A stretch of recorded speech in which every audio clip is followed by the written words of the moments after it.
कर रहे आर्य? आप तो शांत रहिए। बालक नहीं है ये, जो इसके हर अपराध को बालक समझकर क्षमा कर दूं। इसे स्मरण होना चाहिए कि मैंने शस्त्र शिक्षा तात श्री भीष्म से ली है। इसने मेरी निष्ठा पर प्रश्न किया। आज जिस प्रकार के शब्दों का प्रयोग इसने किया है, इसे हस्तिनापुर से निष्कासित कर देना चाहिए। निष्कासित तो मुझे आपको कर देना चाहिए। अपनी सीमा का उल्लंघन मत कर दुर्योधन।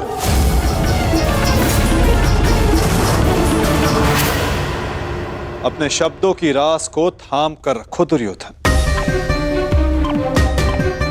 ये मत भूलो कि महात्मा विदुर हस्तिनापुर के महामंत्री और हस्तिनापुर के रणनीतिकार भी।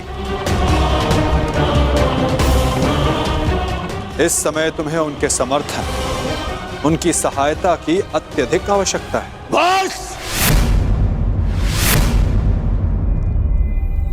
ऐसे सैकड़ों महामंत्री मेरे चरण धोते हैं। मुझे इस युद्ध को जीतने के लिए एक दासी पुत्र के समर्थन की आवश्यकता नहीं है। दुर्योधन!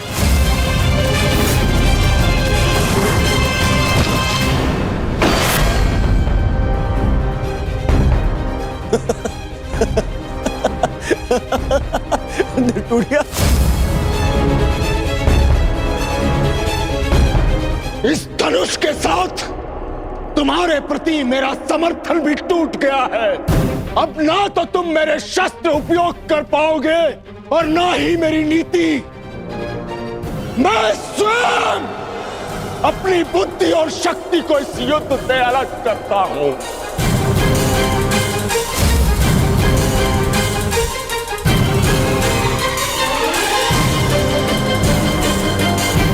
दुर्योधन, हंसना बंद करो, बंद करो ये हंसना। धर्मात्मा, देखिए, क्षमा कर दीजिए इसे। बच्चा है, बालक है ये। छोड़िए मामाश्री, ऐसे दोगले इंसान का हमारे साथ ना होना ही हमारे लिए श्रेयस्कर है। गंगाराज, इससे पहले कि मेरे क्रोध से मेरे विवेक का बांध टूट जाए, ले जाओ इसे यहाँ से। और ना जाओ तो क्या कर लेंगे? ईश्वर के लिए चुप हो जाओ। तुम्हें ज्ञात नहीं है तुमने कितना बड़ा अनर्थ किया है।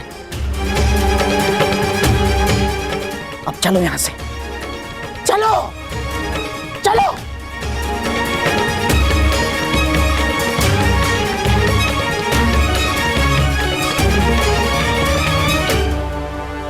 धनुष ना टूटता तो मेरा बाण छूट जाता। मेरे भ्राता धृतराष्ट्र को पुत्र हानि होती। मैं आज भी यही कामना करता हूं कि यदि ये युद्ध हो तो मेरे भ्राता धृतराष्ट्र के पुत्र और मेरे ज्येष्ठ भ्राता पांडु के पुत्र सुरक्षित रहे।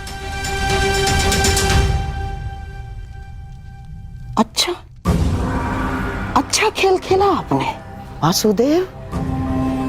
मेरी बुद्धि तो ये सोच सोच कर कुंड हो रही थी कि आपने दुर्योधन का आतिथ्य ठुकरा कर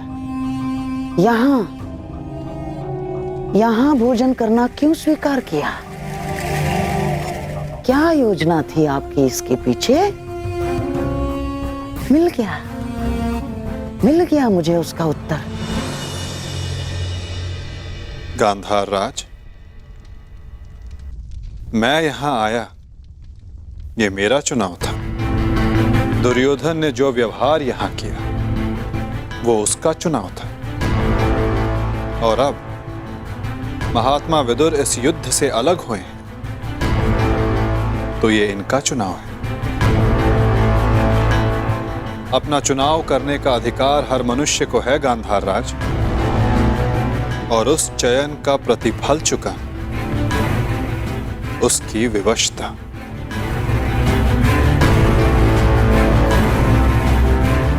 प्रणिपात।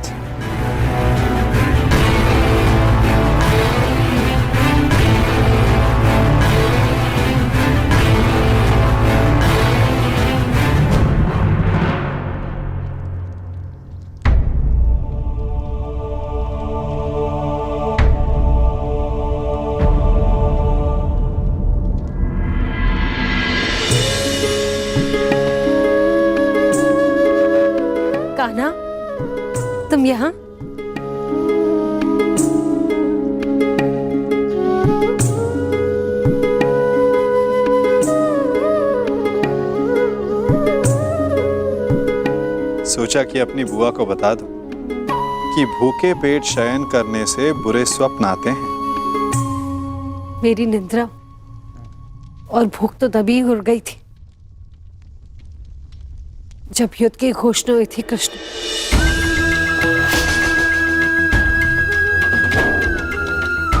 जिस माता के पुत्रों का जीवन दांव पे लगा हो, उसकी आंखों में नींद कैसे आएगी? उसके गले के नीचे से निवाला कैसे उतरेगा?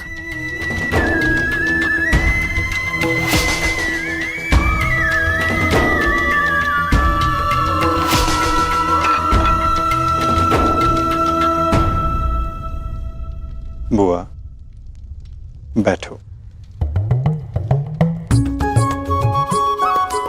मैं तो यहां इसलिए आया था कि अपनी बुआ के साथ भोजन का आनंद उठा सकूं, परंतु मेरी बुआ इतनी व्याकुल, इतनी निराश है। यदि आपको मुझ पर विश्वास है कि मैं आपके पुत्रों की रक्षा करने में सक्षम हूं, तो क्या आप फिर भी भोजन नहीं करेंगी? तुम्हारी बात कोई चाह भी कैसे टाल सकता है? तो फिर पहले आप भोजन कीजिए।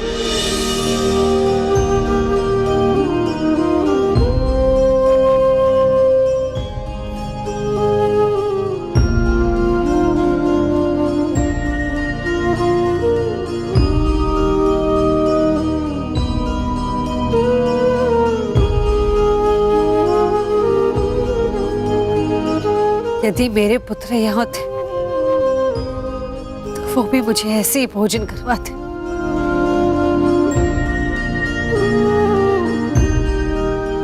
धन्यवाद कृष्ण, जो तुम यहाँ पर आकर मेरे पुत्रों के स्थान पर खड़े हुए और प्रकृति विकट परिस्थिति में मेरे पुत्रों का मार्गदर्शन करने के लिए।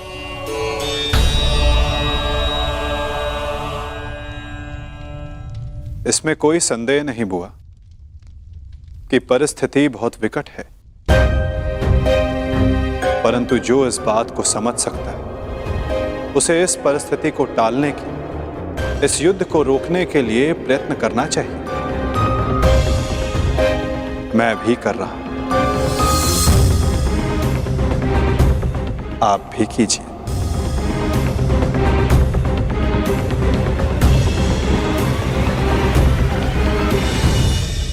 मैं समझी नहीं,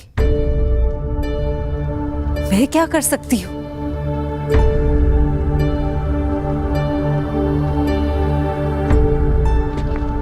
आपको स्मरण है बुआ,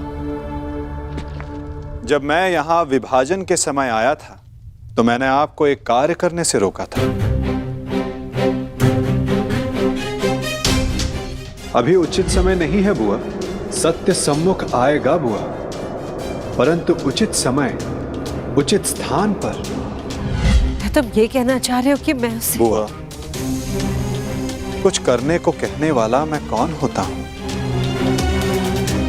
मैं तो बस इस परिस्थिति की गंभीरता को देख रहा हूं। शांति दूत बनकर आया हूं, प्रयास करूंगा कि इस युद्ध को रोक सकूं, परंतु प्रतीत ये होता है कि इस युद्ध को टाला नहीं जा सकता।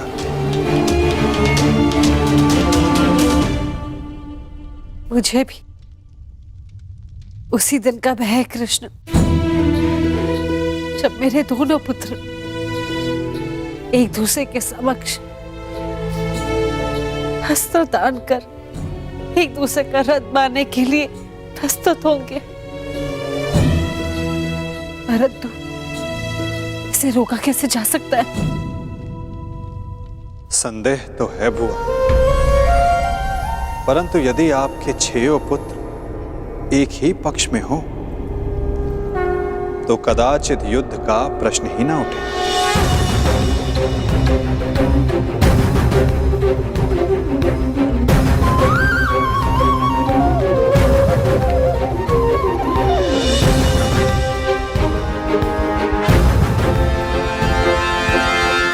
मैं वो करने जा रहा हूं जो मेरा कर्तव्य है आप वो करें जो आपको उचित लगता है।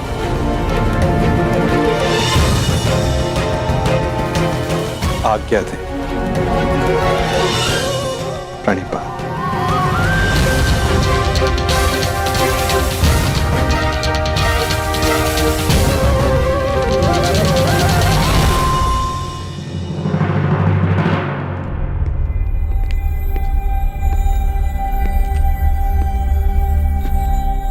माधव,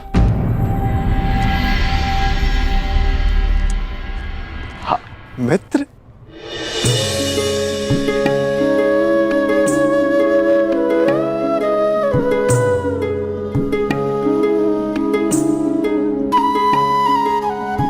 मुझे बहुत प्रसन्नता हुई तुम्हें फिर से देखकर।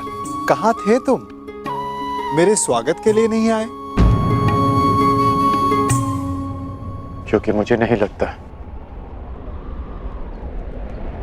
कि यहाँ आपको स्वागत देने के लिए बुलाया गया है। मैं तुम्हारा तात्पर्य समझा नहीं मित्र। आप सब जानते हैं फिर भी अनजान बन रहे हैं। आप गांधार नरेश को मुझसे अधिक समझते हैं। यह स्वागत प्रारंभ है, इसके बाद अपमान होगा और हो सकता है कि कोई चाल भी रचा हो। यदि जाल होगा तो मुझे पूर्ण विश्वास है कि मेरा धनुर्धारी मित्र उस जाल को अपने बाणों से काट देगा।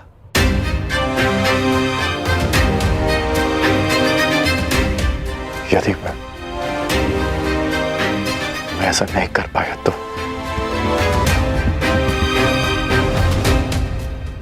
तो मैं स्वयं उसका त्राण करूंगा मित्र। हाँ, आप हम सबसे भिन्न हैं, अधिक सक्षम हैं, अधिक शक्तिशाली हैं, किंतु आप भी तो मानव का ही रूप है ना,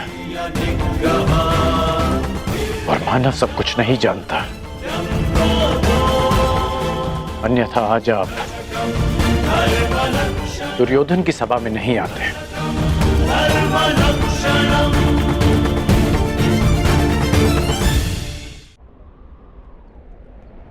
तुमने सत्य कहा मित्र। मानव सब कुछ कहाँ जानता है? जैसे कि तुम। यदि तुम भी सब कुछ जानते होते तो दुर्योधन की ओर नहीं होते मित्र।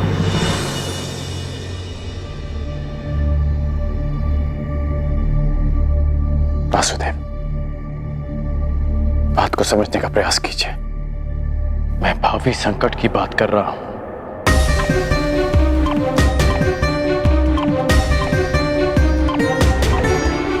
आगे मत बढ़िए,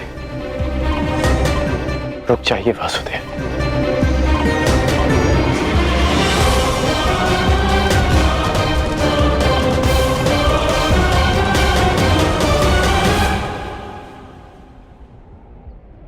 मित्र, तुम चिंता ना करो। यदि मैं हर उस स्थान पर रुक जाता जहां संकट संभव था तो मेरे जन्म लेने के पश्चात मैं बंदी गृह में नहीं रुक जाता मित्र। मामा कंस के बुलाने पर मथुरा नहीं जाता। मामाओं से निपटने का मेरा बड़ा अनुभव रहा है मित्र। मैं जानता हूं कि भीतर क्या होने वाला है।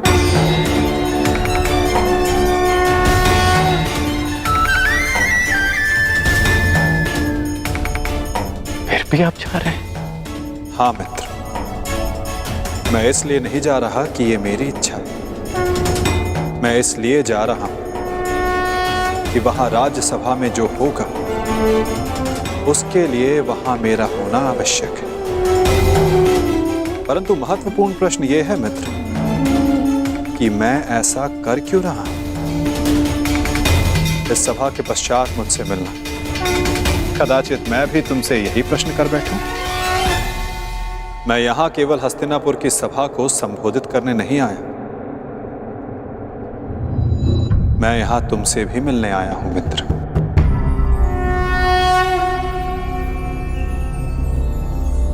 तुम सदा मुझसे यही प्रश्न करते आए हो कि मैं इस पक्ष में क्यों, मेरा मत क्या है? क्या मैं ही करता धरता हूं या केवल दृष्ट? क्या मैं ही कार्य साधता हूं या कार्य का साक्षी मात्र? मेरे साथ आओ मित्र, तुम्हें इन सब प्रश्नों का उत्तर मिल जाएगा।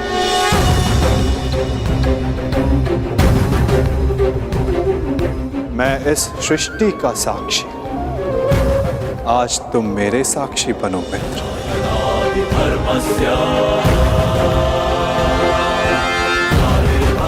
भारत